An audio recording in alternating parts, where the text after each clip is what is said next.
Hello, and thank you for listening to Texas History for Kids. I'm your host, Michelle Gallegos, an educator, writer, history nerd, and novice investigator. Each week on the show, we will learn about interesting parts of Texas history, from battles and historical figures to the odd and enchanted. Hey guys, and welcome back to Texas History for Kids. This is episode number 67. Entitled San Patricio Battalion. Today is St. Patrick's Day 2025, and we are traveling back in time to the 1840s, when war raged between the United States and Mexico. But this isn't just any war story. This is the mystery of a secret battalion, a group of soldiers who switched sides, turning against the United States to fight for Mexico. So why did they do it? What happened to them? And why is their story still remembered in two different countries today? This is the legend of the San Patricios.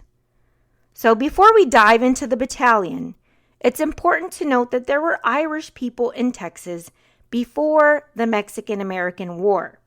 During the colonial times, Irish people came to Mexico, but there weren't big organized groups yet, just families here and there. Even so, quite a few Irish settlers were already living in Mexico when the country gained independence from Spain in 1821.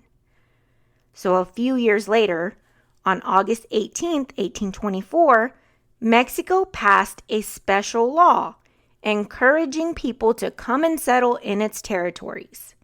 At that time, Texas wasn't its own state yet. It still joined with another area called Coahuila, forming one big state called Coahuila y Texas. In 1828, the Irish impresarios like James Power and James Hewitson helped settle Irish immigrants in the two towns, known as San Patricio, Texas, which is a town named after Ireland's patron saint, St. Patrick. And then the other town was Refugio, near today's city of Corpus Christi, Texas. But life in Texas wasn't easy. The Irish colonists faced hardships they never imagined before. Many fell sick with cholera, which was a terrible disease, and others lost their lives in the conflicts with local Native American tribes who were defending their lands. Still, others died in tragic attacks known as massacres throughout Texas during the fight for its independence. So despite the dangers, the settlers' courage sometimes paid off. Many of these early Irish Texans survived. They built communities and became a part of Texas history. Some even played big roles in Texas' struggle to become an independent from Mexico. So, let's go ahead and uncover the fascinating mystery of the San Patricio Battalion. And this is a story of real people who came to Texas hoping for a better life. The United States Army was often known for recruiting Irish and other immigrants into the military services shortly or sometimes immediately after their arrival in America. Now, many of this was during the Irish potato famine from 1845 to 1852. They were recruited in what's known as coffin ships, with promises of salaries and land after the war, so long as they committed to becoming soldiers for the United States Army. Many of the men joined the United States military with good intentions and strong hearts. But as time goes on, people's lives, beliefs, and situations can change dramatically. History isn't always simple or pretty, guys, but it's important we understand it by looking through the eyes of those who lived it, even if their choices seem complicated today. Imagine how it was in their times. The Irish Texans fought alongside Sam Houston at the Battle of San Jacinto or San Jacinto. And by the early 1840s, many Catholic immigrants that made up the United States Army were in fact from Germany and Ireland. Okay, so we're going to fast forward to 1846, when the United States and Mexico are at war, and thousands of immigrants from Ireland are promised their new life.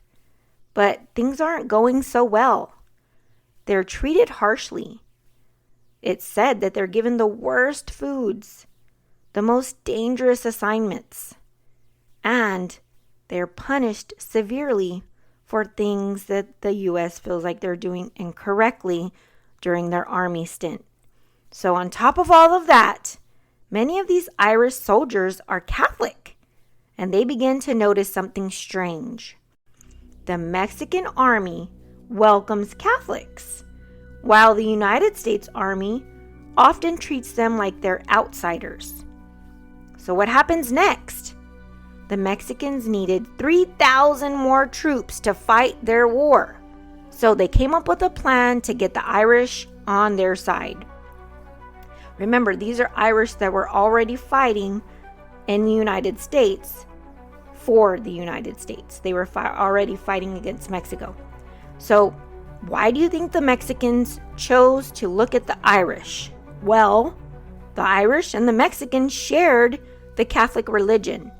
And the Mexicans knew if they could only entice the Irish men in the army to switch sides and fight for Mexico, they'd have a hand at it. So how did they do it? Well, they figured out a way to send mysterious letters, now called propaganda in some cases. So these mysterious letters started appearing in the United States Army camps. The letter from the Mexican side. It offered them a better life, better pay, and freedom from the harsh punishments that they were receiving in the United States Army. So the Irish men are forced to decide, what shall they do? In those letters, they say things that make Americans look like they're destroying the Catholic religion, because most Americans were of the Protestant religion. And if the Irishmen fought a war on the American side, then they would technically be waging a war against their own religion. So the Mexicans called them the American Protestant tyrants. And why would you want to fight a war with tyrants, right? One young Irish soldier named John Riley sees this letter, and he makes a decision that will change the course of history. Under the cover of darkness, he and dozens of other Irish soldiers desert the United States Army, and they march towards the Mexican side.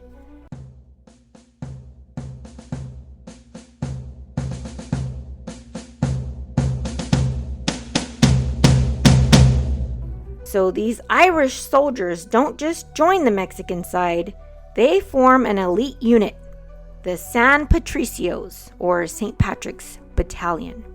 So by July 1st of 1847, Santa Anna gathered enough deserters and foreigners to organize 2 San Patricio battalions of 100 men each. So the San Patricios were fierce warriors. They become experts in artillery. They man the cannons and rain down fire on the United States forces.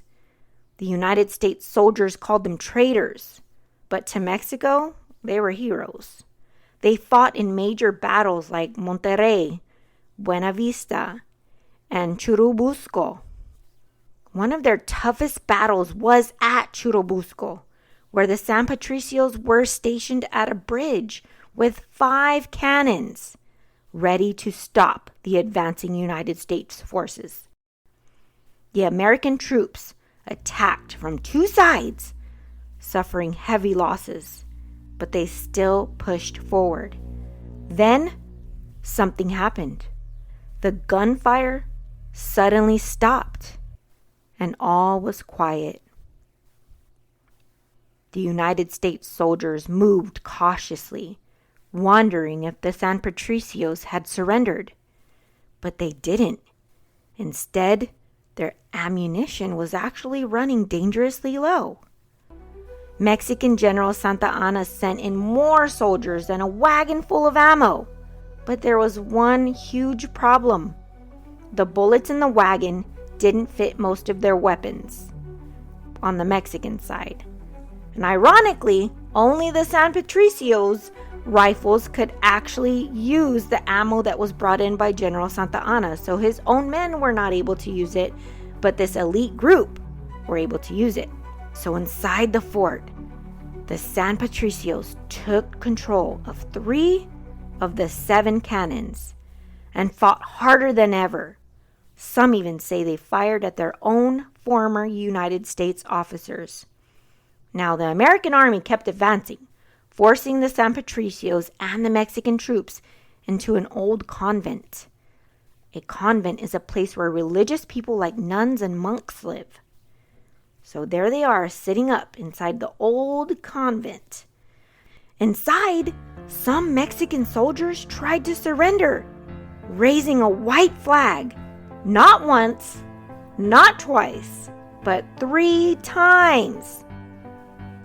Guys, quiz time. What does a white flag symbolize during battle? A, let's stop and think. B, move forward and keep fighting. Or C, surrender and give up.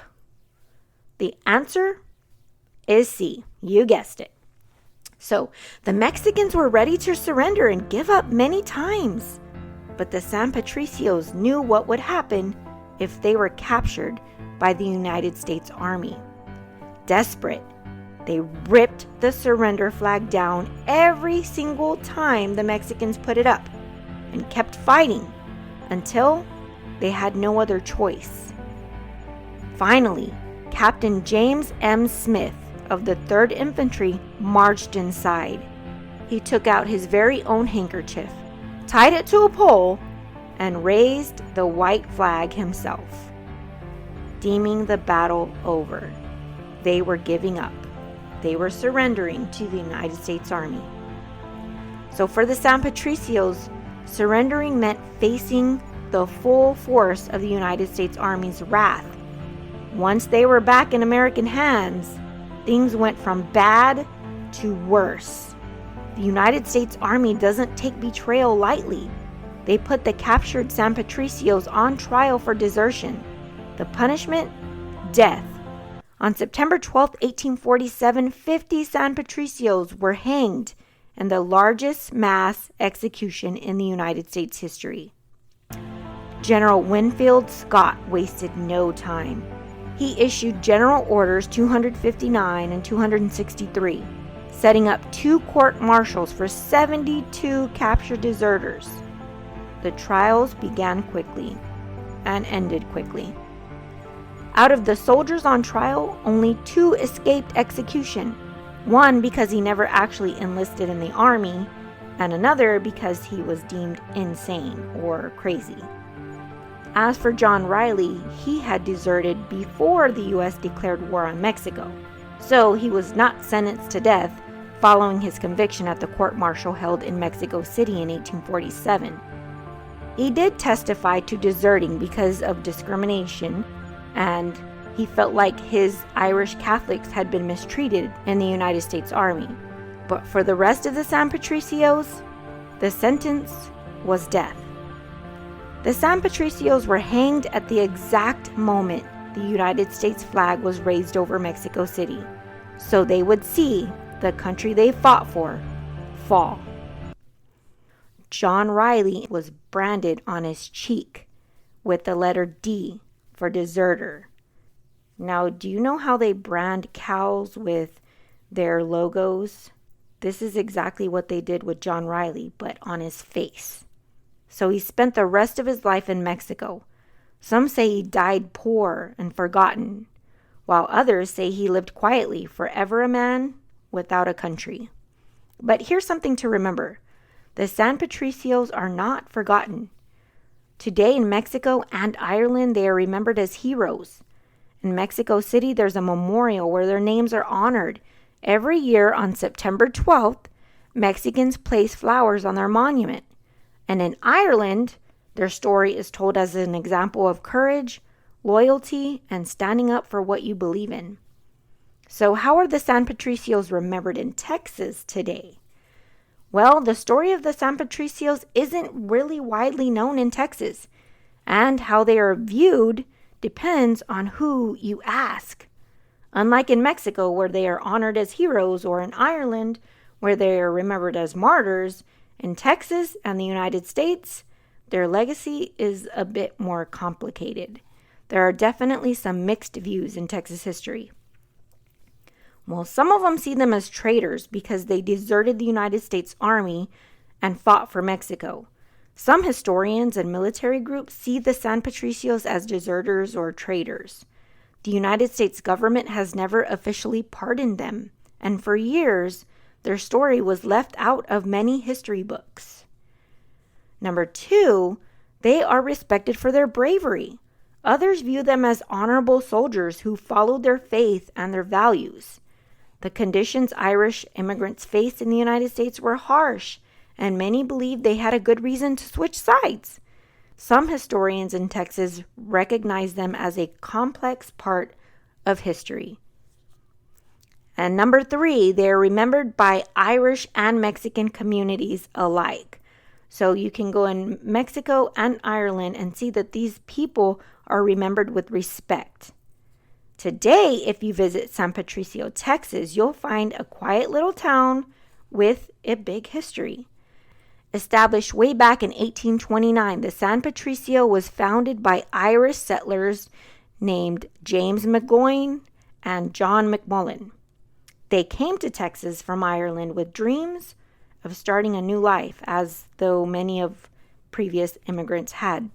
The city of San Patricio might not be big, only 384 people actually call it home today, but it's proud of its Irish roots and exciting history. People in San Patricio celebrate their heritage and bravery of those early Irish settlers who helped to shape Texas. Today, nearly half of the people living there are Hispanic. San Patricio is a peaceful place where people take pride in remembering those who come before them. So next time you're exploring Texas history, maybe you'll just stop by San Patricio and walk through the streets where history happened right beneath your feet. And if you're interested in more about Irish Texas, take a listen to episode number 17, where I talk about the Irish potato famine, St. Patrick's Day, and legends of the leprechaun and luck.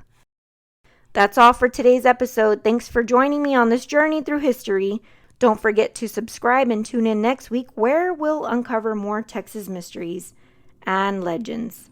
And if you have time to support the show, every little bit counts. Just go ahead and click on that support the show link in my show notes to contribute $3, $4, or $5 a month. Anything helps. Thank you for listening, and remember, today is history in the making.